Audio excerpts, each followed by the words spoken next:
Welcome back to VCT EMEA for people in a hurry. Just like America's, this was the last week of games, with 3 best-of-5s to decide who makes it to Master Santiago. Subscribe below, because I'll be covering Santiago when it comes up, as well as the regular season games of both EMEA and America's after that. Before we get into the big best-of-5s, we have 3 regular bracket games to cover first, but we'll be quick about it. First up, we had Team Heretics versus Team Liquid. Abyss was close all the way through, but Team Liquid took it 13-11 thanks to a big performance from Camo, including an ace in round 4. Yeah, I'd be interested to know how many members of Heretics were caught on that team flash. You can see whether actually even Camo threw a response. I'm not sure what had happened, but again, the stun comes through here. Camo's just allowed to continue doing damage here. That is actually nasty. Again, someone who's impressed me personally in terms of being flexible once more. On Bind, we really should have gotten a 13-0, with Liquid winning the first 10 rounds in a row, and taking the series overall 13-3, with Miniboo and Nats hard carrying. Liquid take the series 2-0, and Heretics go out with a very shaky kickoff performance. Moving on to Fnatic versus Team Vitality, and it felt like Vitality just didn't show up for this game. Fnatic take Abyss 13-5 and Bind 13-8, with Alfier dropping 28 kills on the second map. Fnatic take the series 2-0. The last regular matchup was between Vitality and Liquid. Vitality took Corrode with a 10-2 first half and 13-8 overall, but then on Bind, Liquid responded with a 13-3 scoreline, including a 1v4 clutch from Wayne in the very last round. Against 4, I can't see this working out.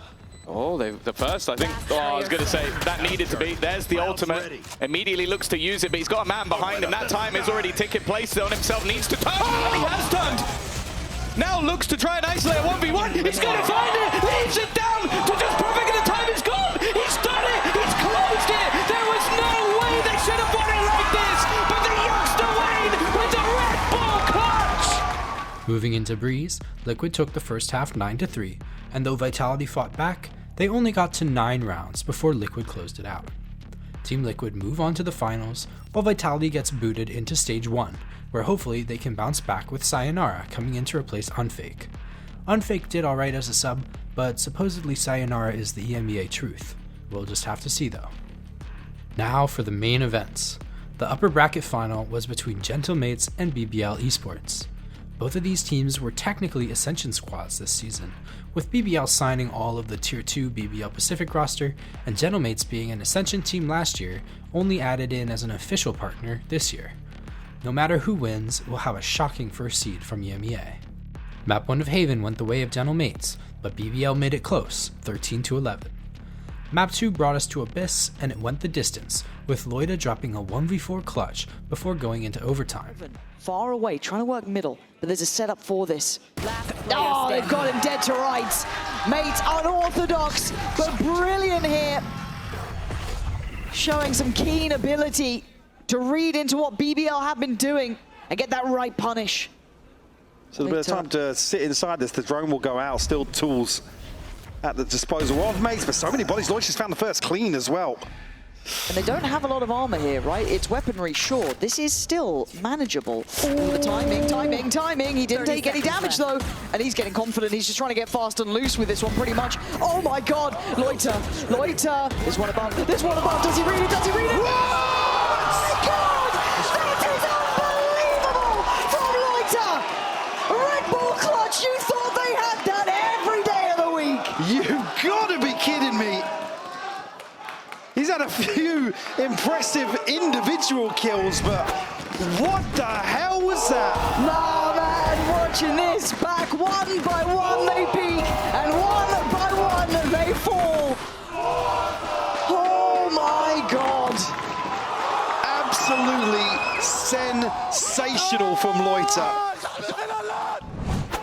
The map ended 13-5 in favor of BBL, but despite the loss, Gentlemates led in kills, specifically Martine, who dropped 39 kills in this map, with 10 first kills to 3 first deaths. Pearl again went into overtime, showing how evenly matched these two teams are, and again BBL took the map, this time 14-16, with Lover's Rock dropping 31 kills. Let's take a pause here. If this was a best of 3 and BBL just won it 2-1, Martin would have broken the best of 3 kill record with 85 total kills in only 3 maps. Aspas currently holds the title with 82 kills in a best of 3 against Crew in 2025. Alas, this is a best of 5 though, so Martin's record doesn't stand. Let's move to the 4th map. Mates needs to win the next 2 in order to snag the first seed in Santiago, while BBL only need 1 more map to secure their spot. Split easily went the way of Gentle Mates in a 13-4 victory, tying the scoreline 2-2.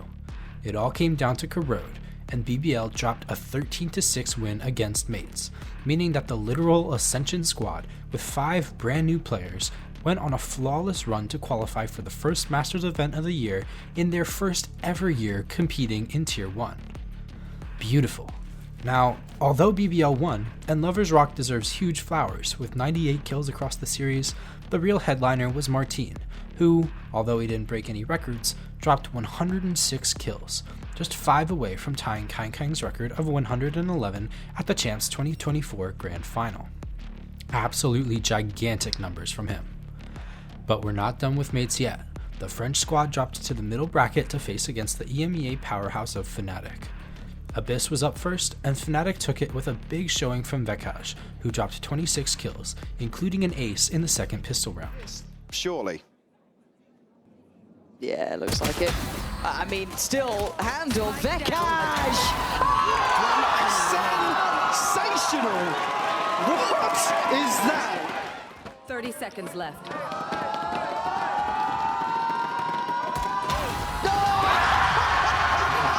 It's all 5 for Vekaj! Getting the ball rolling on the second half. For Gentle Mates, after Alpha falls so early. But again, I think the paranoia is it. Glyph's not on the angle, Martin's not on the angle. They're expecting a second player to be pushing out from A. No way Vekaj is there solo, right? No way, surely. Corrode took us to overtime with another win for Fnatic, 14-16, including an ace from Crashies in round 15. So good right now. Entering in on the Viper, I guess. Crashies going to avenge. Standing ahead. But still, this is where it gets a bit dangerous. I don't think, as you said, it just works as well. That Odin is not looking as good, but Crashies looking exceptional. It's Martin and Glyph. Oh, couldn't quite make it out in time. Crashies is on for the 5. Glyph, will you give it to him? Just waiting for an overstep that will never come. And it's Crashies to find it. And he's not had the biggest of games so far, so a huge round for him to activate in. 10-5. Not out of it yet. The shot onto Beepo, beautiful. The spam onto Martin. I'm back, thank God. I'm back. Thank God indeed. It was Martin, Alpha, and Mini who really shined though, with the first 2 dropping over 30 kills each, and Mini not far behind. Fnatic are up 2-0 at this point. They're only 1 map away from qualifying, whereas Gentle Mates needs a flawless reverse sweep to keep out of the lower final.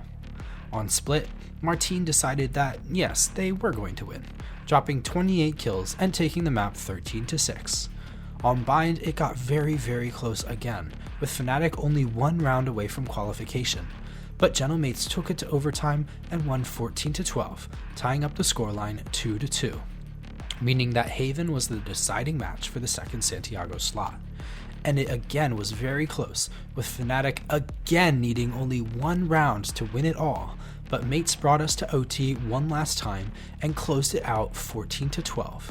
Gentle Mates are EMEA's 2nd seed in Master Santiago and are the 2nd practically Ascension roster to qualify for the event from this region. You remember how Martin just barely didn't break the best of 5 record last game? Well, this time he absolutely shattered it, with 126 kills across the series, plus 43 in KD with 23 first kills. I will quickly highlight that Vekaj also dropped over 100 kills, which is incredible in its own right as the newest player for Fnatic, but sorry lil bro, Martin overshadowed you here. And you know what's crazy? Martin didn't even ace once. He only got a single 4K across all 5 maps, where Martin got his kills was in the 3K and 2K department. He had 19 double kills, tying with Vekaj, but he had 12 triple kills, which is almost double the next highest, Kayak, who only had 7. Martin was always good for at least one, and it shows in his first kill to first death ratio, which was 23 and 12, compared to his direct role competitor of Kayak, who went 17 and 27. An absolutely huge game from both Mates and Fnatic, but it's Mates who weren't so gentle, and Fnatic who dropped to the lower bracket final. And that's where we are now, the last slot to Master Santiago, between Fnatic and Team Liquid. Liquid came out strong with a 13-6 map win on Corrode, with Nats playing his first ever Brimstone and top fragging to boot.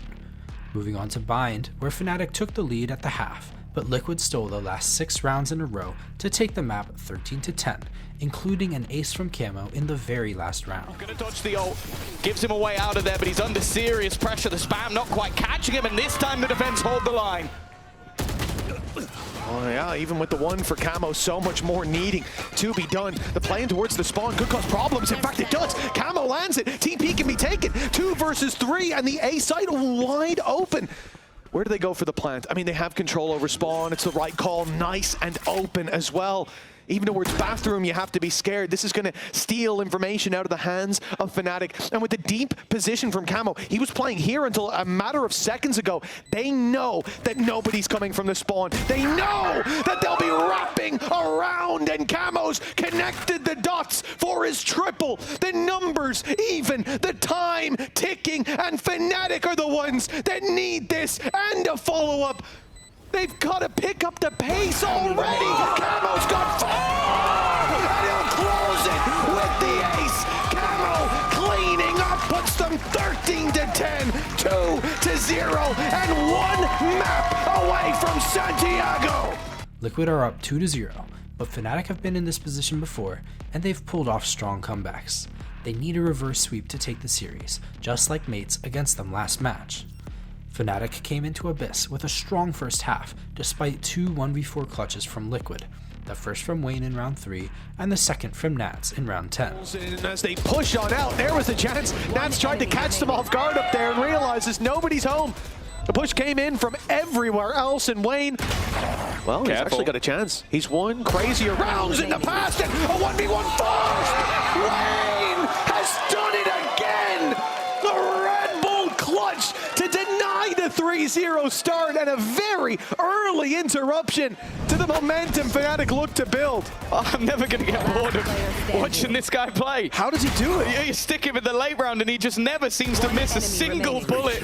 Kayak, if that had landed, he would have been dead, but it's just ripping them a new one.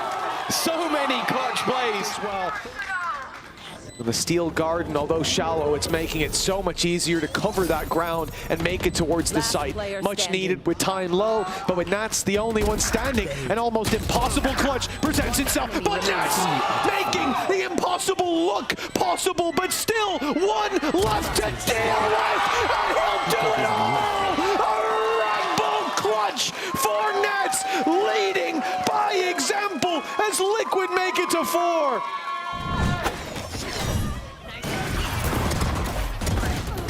It just shouldn't be their round. It just shouldn't.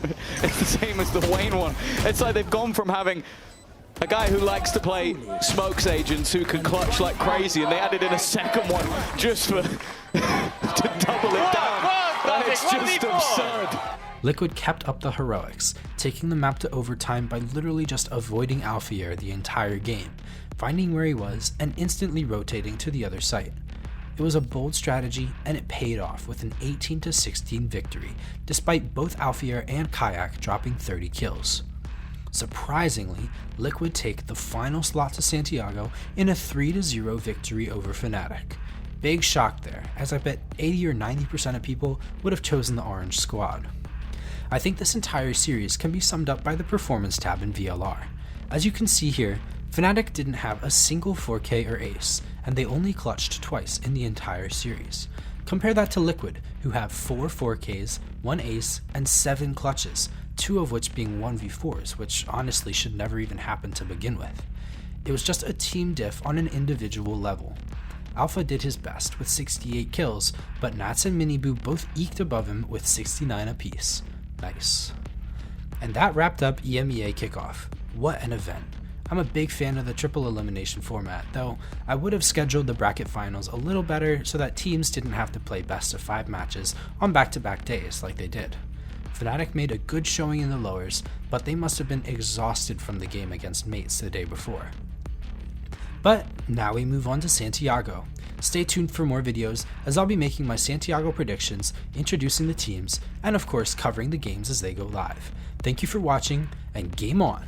Well, it feels like the first time we've seen this many rookies, this many new faces going to the internationals, to the global stage. EMEA with BBL and Mates round out with some experience on Team Liquid, but still some new faces to that stage.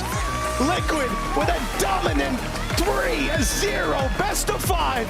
They take the final, and the final ticket to Santiago with it.